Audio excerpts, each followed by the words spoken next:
మొదలవుతుంది కొత్త కథ కుస్తీ కళ్యాణి ఈ రోజు సాయంత్రం 6:30 ఆనంది చనిపోవడానికి నా కొడుకు నాకు దూరం కావడానికి కారణం అన్నీ నేను చేసిన పాపాలే.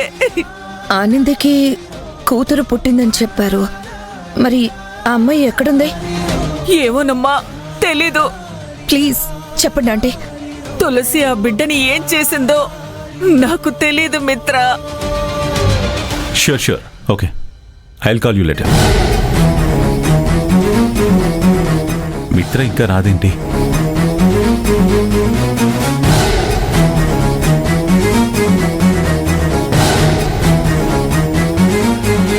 అమ్మా మిత్ర,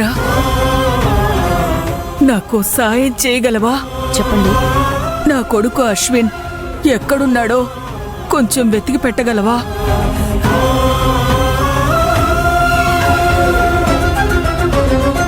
చెప్పమ్మా.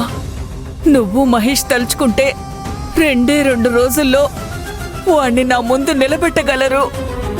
ఏమ్మా చేస్తావా? ఈ ఆనంది చనిపోయిందనుకుంటే దాని కూతురు తగులుకుందే. మిత్రా నిన్నేనమ్మా.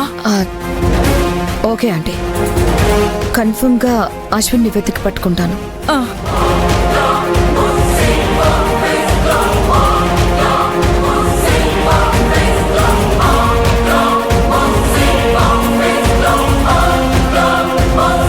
మిత్ర, ఎవరితో మాట్లాడుతున్నావు? అదే నా ఫ్రెండ్ మహేష్. ఫ్రెండా? ఏది? టైం అవుతుందంట, అందుకని వెళ్ళిపోయింది.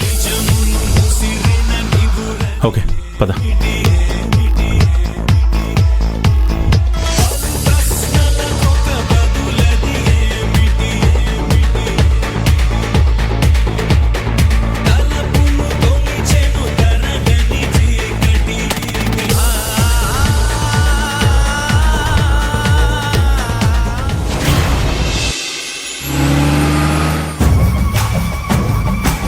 ఆనందికి కూతురు పుట్టిందా? అవునమ్మా, నిండు చందమామలాగా అచ్చు ఆనంది పోలికలతోనే పుట్టింది.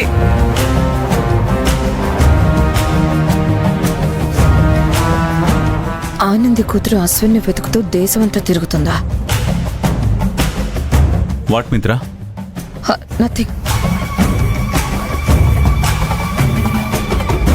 దేశమంతా తిరిగితే తిరిగింది, ఈ విజయవాడకే ఎందుకు వచ్చింది?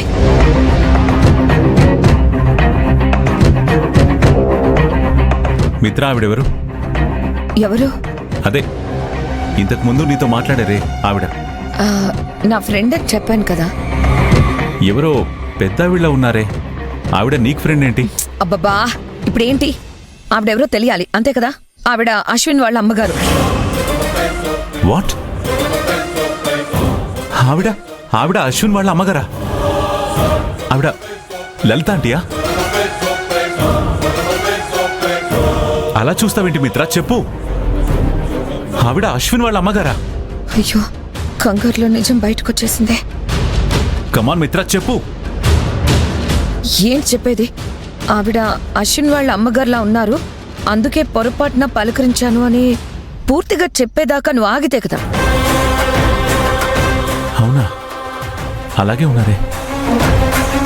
అంటే ఆవిడ అశ్విన్ వాళ్ళ అమ్మగారు కదా? కాదని చెప్పాను కదా. ఎన్నిసార్లు చెప్పాలి మహేష్? ఆనంది పేరు వింటే చాలు తెగ రియాక్ట్ అయిపోతాడు. ఒకవేళ ఆనంది కూతురు ఇక్కడే ఉందా, అది మహేష్ కంట పడితే, మై గాడ్.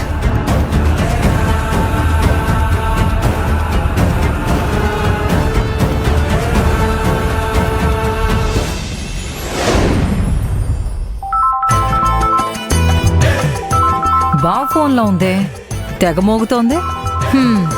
నా ఫోను ఉంది, ఎప్పుడు మోగి చావదు. నా మొగుడు ఉన్నాడు, ఎందుకు ఒక్కసారైనా ఫోన్ చేసి చావుడు.